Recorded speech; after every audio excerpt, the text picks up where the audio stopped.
Welcome back to Power Play. News tonight that an assassination attempt on former Liberal Justice Minister and human rights activist Irwin Cotler has been foiled. CTV News has confirmed details first reported by the Globe and Mail that the RCMP believe Iran is behind the murder plot. Cotler was told by the RCMP at the end of October about the plot to kill him within 48 hours. Cotler has been a vocal critic of the Iranian regime and its sponsorship of terrorism. Last December, he told this program that he was under 24-hour security protection, but at the time would not tell us why. Now, Mr. Cotler is not the only critic of the Iranian regime who's been a recent target of an alleged murder plot. Masih Alinejad, a prominent Iranian-American journalist and human rights activist, was at the center of an Iranian murder-for-hire plot to kill her and then presidential candidate Donald Trump, according to the FBI. Now, last month, the U.S. Department of Justice charged 4 men they say were involved in that plan. And Masih Alinejad herself is with us now. Hi, Ms. Alinejad. It's good to have you here. Thank you for making the time. Thank you so much for having me. I know that you know Mr. Cotler very well.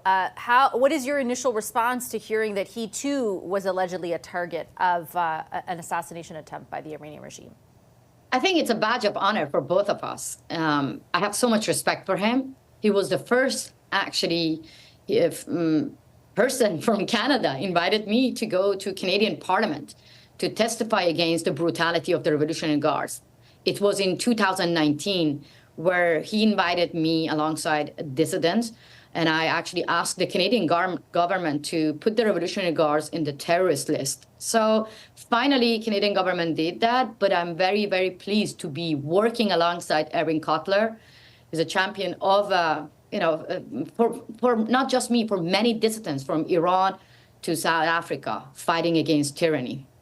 What can you explain to the audience watching tonight about why both you and he would be targeted by Iran? That shows you that as far as the Islamic Republic is in power, none of us, miles away from the Islamic Republic's border, none of us will be safe because they go after anyone who dare to challenge the terrorist nature of their regime.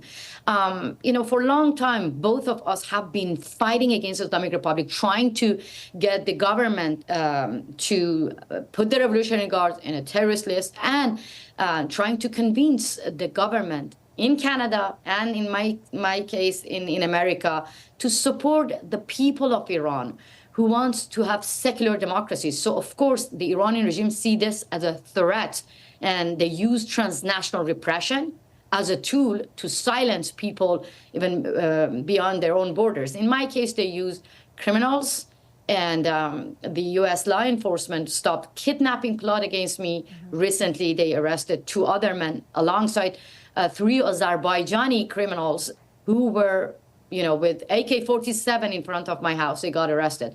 So that actually shows you that they are very determined to kill us, to get rid of every single person who say no to terrorist regime. What is it like to be on the other end of that? I mean, to be honest, I don't want to say that it's not as scary. Of course, it is scary to see a gunman with AK-47 in front of your house. Or it is scary to see that they really want us dead.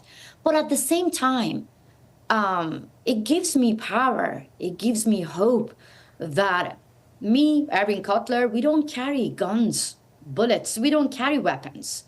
But our words, our works, our voice are more powerful than their weapon. And that gives us more determination, more power to fight for truth, for humanity, for democracy, for freedom. But this is not something that we can do on our own, because my life being totally upside down.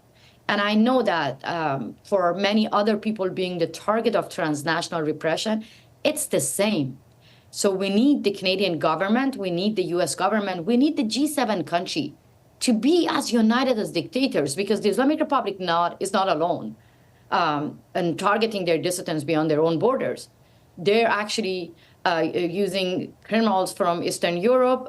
They wanted to take me to Venezuela In other case, Jamshid Sharmat, another Iranian, and Ruhollah Zam, both of them were kidnapped from third country, Dubai and Iraq. So basically, dictators are helping each other, supporting each other to target dissidents and their critics beyond their own borders. So the time has come for the G7 countries, for democracies to be as united as dictators and stop the act of terrorism across the globe. And what could they do, particularly, let's say, in the example, or in the case, rather, of Canada?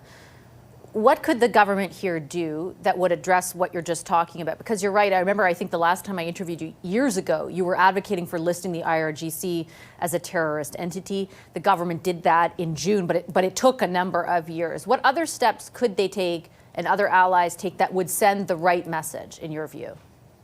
First of all, I strongly believe the number of people being the target of transnational repression, kidnapping, assassination, living in Canada, in America, is more than what you hear through the media. So Canadian government and the US government must actually criminalize transnational repression and get information from all the dissidents and critics of the Islamic Republic and trying to support them.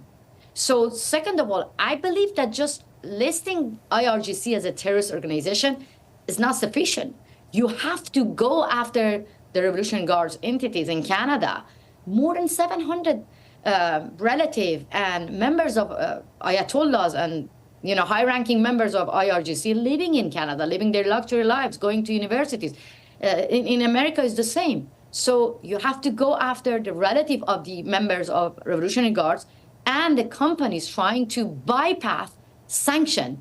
So I think that there are more we can do here, but all we see now just in paper, but they cannot even I think we have to intensify the pressure against the Islamic Republic while they are intensifying their pressure on dissidents and their critics.